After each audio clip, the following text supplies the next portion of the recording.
Anamnesis. Datos de filiación.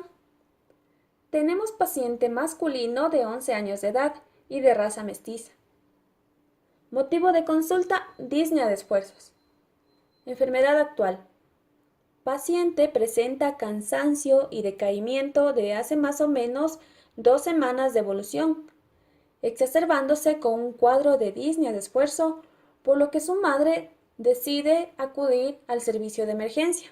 Al examen físico, el paciente se nota decaído, afebril, con frecuencia respiratoria de 35 respiraciones por minuto. En el examen pulmonar, se detecta matidez y ausencia de murmullo pulmonar en el hemitórax izquierdo. Se solicita rayos X de tórax y, considerando los hallazgos de este examen, que muestra una opacidad prácticamente difusa de todo el hemitórax izquierdo con un efecto masa y un desplazamiento del corazón y del mediastino hacia el lado derecho. Esta lesión contiene algunas calcificaciones gruesas en su interior, como podemos observar en las flechas blancas. Esto se asocia a un derrame pleural apical y marginal del mismo lado, como lo indica en el asterisco blanco superior, por lo que se decide hospitalizar al niño y se solicita una tomografía computarizada de tórax. Bien, ahora vamos a ver la tomografía computarizada. En esta tomografía podemos observar un corte axial en el tercio medio del tórax y una reconstrucción coronal.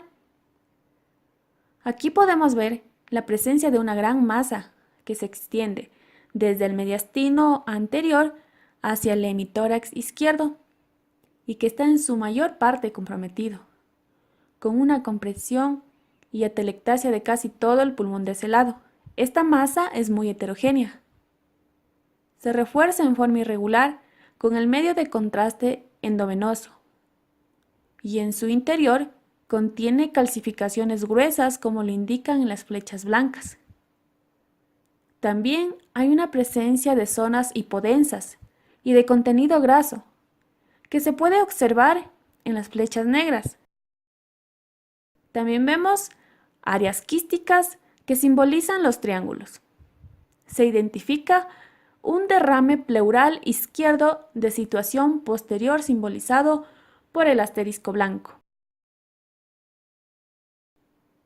Bien, podemos decir que estos datos son compatibles con una masa de mediastino anterior, de carácter expansivo, que compromete el hemitórax izquierdo.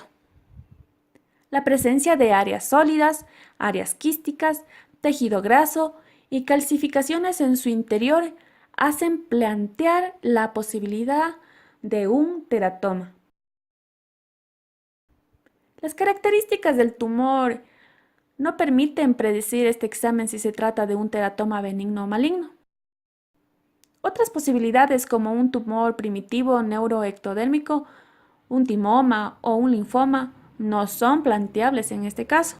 Bien, después de un análisis clínico y los exámenes complementarios, el niño fue sometido a una cirugía, lográndose extraer el tumor en su totalidad, con una reexpansión del pulmón izquierdo, y el estudio histológico nos reveló un teratoma maduro.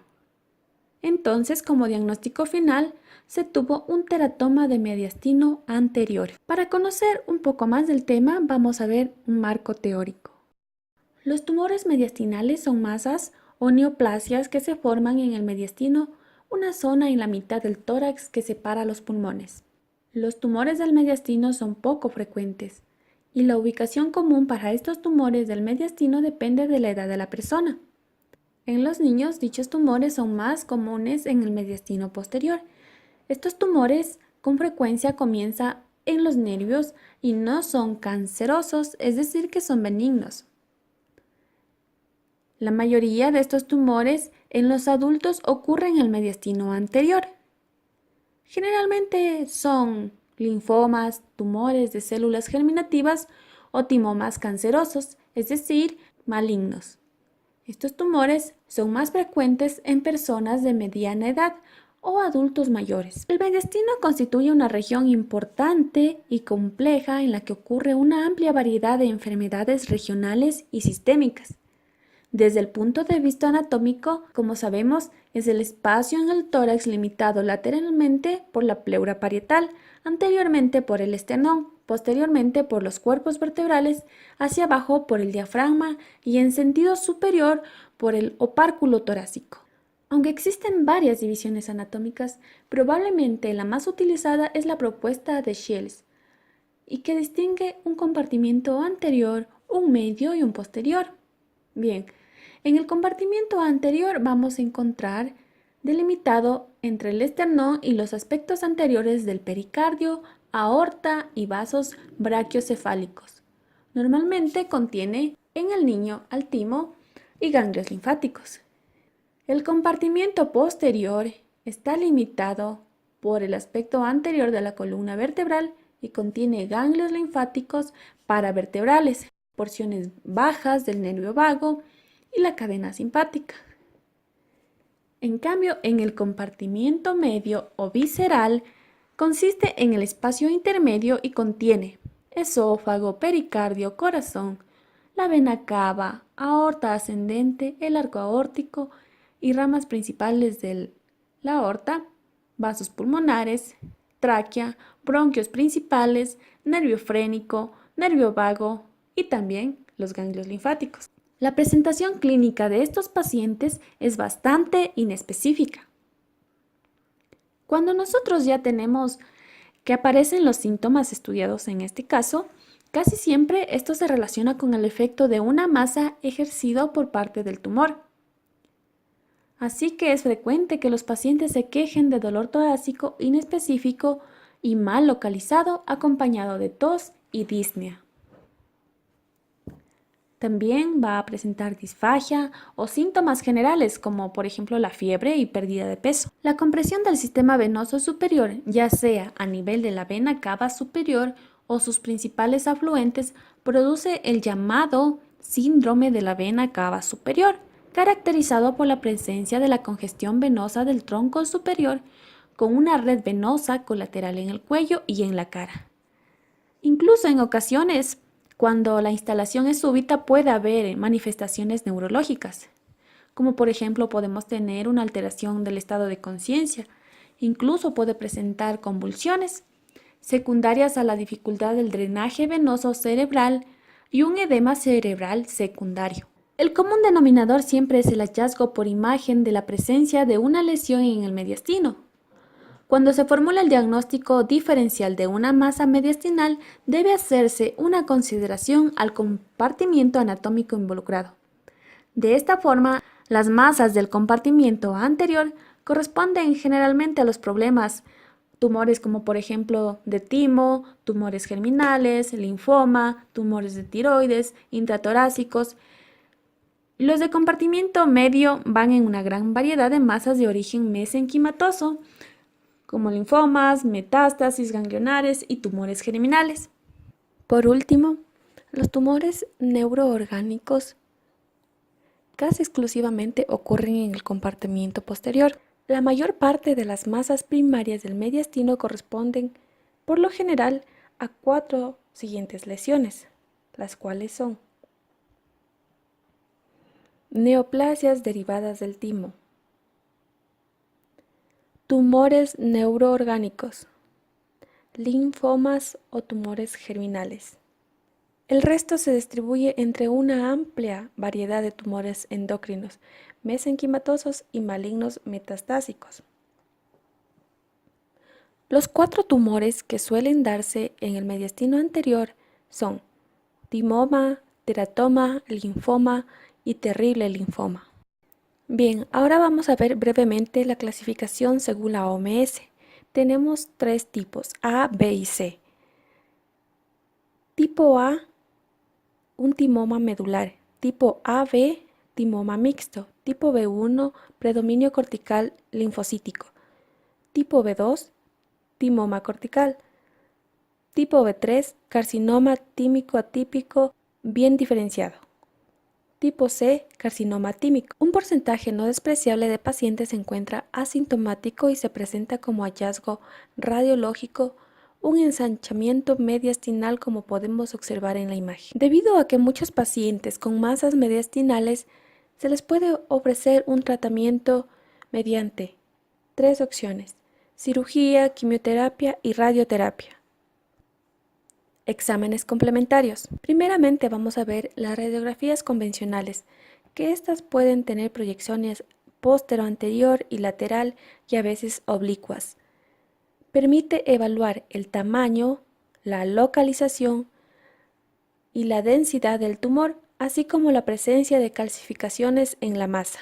Mientras tanto, que la tomografía computarizada contrastada es un estudio de rutina en pacientes con una masa mediastinal que permite determinar la situación, el tamaño, la forma, la densidad y la composición del tumor, la presencia y el tipo de calcificación.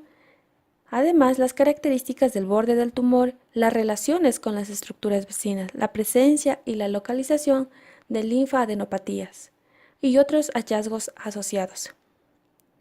Este examen de la tomografía es capaz de diferenciar las masas sólidas de las masas quísticas, permitiendo discriminar el contenido de las zonas ocultas del mediastino en las radiografías convencionales, debido a que hay una superposición de la opacidad external, la cardíaca y de la columna vertebral. Es por eso que es muy importante la tomografía computarizada.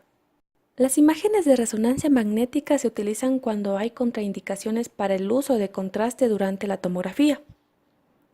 La ventaja es de que no se emite radiaciones ionizantes. La resonancia magnética añade las de brincar información respecto a la invasividad y la naturaleza maligna de la masa en estudio. La ruptura de los planos de grasa, las irregularidades pleural, vascular o del pericardio y la inflamación del músculo o periósteo. Son datos bastante útiles para poder diferenciar la compresión de los órganos por la invasión de los mismos. Este examen nos ayuda a diferenciar una fibrosis radiógena de las recidivas tumorales. Ambos estudios permiten evaluar la resecabilidad del tumor. La resonancia magnética puede ser más útil que la tomografía, porque puede evaluar la dilatación del foramen del conjunto de los tumores neurogénicos del mediastino posterior. También, este examen se ha mostrado superior para diagnosticar diferentes tipos de quistes. Por otra parte, puede ayudar a diferenciar un tumor de una anormalidad vascular y proporcionar información sobre la invasión de estructuras vasculares cardíacas en este estudio, que es muy valioso. Por otro lado, tenemos la ecografía. La ecografía puede ser útil al evaluar los tumores situados en el mediastino medio y a pacientes con taponamiento cardíaco o estenosis pulmonar. Ahora vamos a hablar de la tomografía. La tomografía FDG-PET, es decir, la tomografía por emisión de positrones. Esta tomografía con fluoro de desoxiglucosa tiene un papel bastante relevante en la evaluación de neoplasias del mediastino, que es determinar el potencial maligno de la masa. Por otro lado, vamos a explicar que en los pacientes asintomáticos con tumores en el mediastino superior, las imágenes realizadas por administración de contraste se les realiza una gamografía con yodo. Si se identifica un tejido tiroideo o no tiene glándula el paciente en el cuello, debe observarse con mucho cuidado. Para los tumores mediastínicos se ha obtenido éxitos mediante el diagnóstico citológico por BAF, que significa punción aspirativa con aguja fina para el diagnóstico de tumores en anatomía patológica. Este examen tiene una baja tasa de morbilidad y casi ninguna tasa de mortalidad. Su sensibilidad aumenta cuando se guía la punción con ultrasonido endoscópico transesofágico y endobronquial, debido a la mejor localización de la masa. Aunque el diagnóstico de malignidad puede realizarse hasta el 90% de los casos, no siempre es posible realizar el diagnóstico histológico preciso. La biopsia con agujas cortantes aumenta la precisión y en este sentido mejora la diferenciación entre los tumores benignos y malignos.